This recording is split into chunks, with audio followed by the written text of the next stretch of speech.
سلام دوستان، نیکوجم هستم. به کانال خودتون خوش اومدید. بازم برگشتیم با یه ویدیو جدید و فوق‌العاده از منظرهای جدید و سیزن‌های قدیمی بوده این منظرها. و این منظره من به حساب براتون جدید به نمایش میذارم. این منظره اسمش محکوم به فناست. خیلی منظره جالبیه. با خودتون شاید بگید این خط پیماشی که دور منظره هست چیه؟ شرکت سوپرسل اومد کاری کرد که برای که روشنایی بیشتری منظره و مپ داشته باشه، اومد این خط رو گذاشت که شما از بالا نگاه میکنین جلوه بهتری و دید بهتری داشتید. مثل که پوانای مثبتی که به منظره اضافه کردن این بود. و شاید براتون جالب باشه این مجسمه که ببینید و کت تنبالای دورش یه مجسمه شاهزاده مینیون یا شاه مینیون دارک هست به حساب. اینجا هم دو تا مینیون میبینید، مینیون عادی و سر شاهزاده مینیون یا مینیون دارک رو میبینید. احتمالا این مجسمه یا خودش هست یا پدرشه احتمالا. اینجا میای میبینیم چند تا رو پرسه میزنن. با خودتون میگید اینا چی هن به حساب؟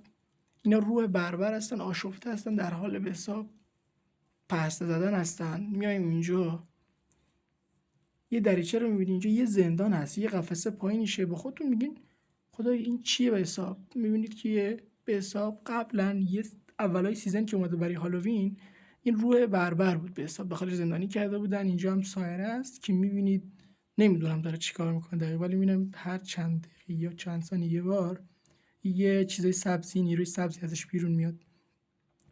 اولای سیزن که اومده بود یه سوپر گابلین مینداخت دنبال یه به حساب گابلین و میدویدن اینجا و به حساب یه غیب میشدن. اینجا این مپو که دیدید تا اینجا بهتون نشون دادم. بعد خب چیای جالبش اینجا هست، اسکینایی که به حساب برای اینا وجود آوردن. بعد اینجا رو میبینید که یه دیکده اسکلتی و شاهزاده مینی و چند تا پرنده که دارن پرس میزن و کد و تنبلا. اینجا یه قطار هست، این قطار رو خوب مشاهده میکنید.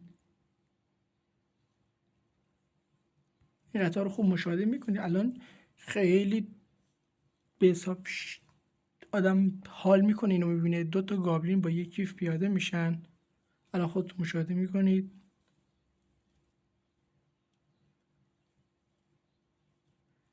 الان به حساب وای میسته، دو تا گابلین با کیف پیاده میشن، به این سمت میرن. من چیز نمیگم، خودتون کامل ببینید.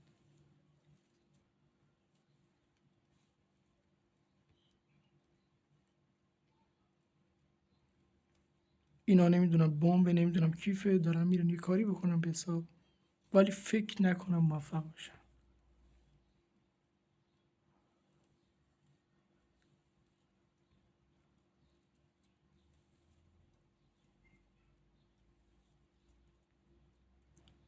ببینید کنار کد و تنبله دارن میرن، ببینیم چی بشه. عنکبوت رو میبینیم بالای برج. فکر کنم کیفا رو بمبار گذاشتن، عنکبوتا گرفتنشون و اینم افتاد تو چاله. اینم سرنوشت گاولینا. خلاصه که اینجور بود. اگه با منظره حال کردی ایشالا اسکینای زیادی میذاریم، منظرهای جدیدی میذاریم. ما رو سابسکرایب کنید، لایک و کامنت یادتون نره. تا ویدیو بعدی، خدا نگهدارتون.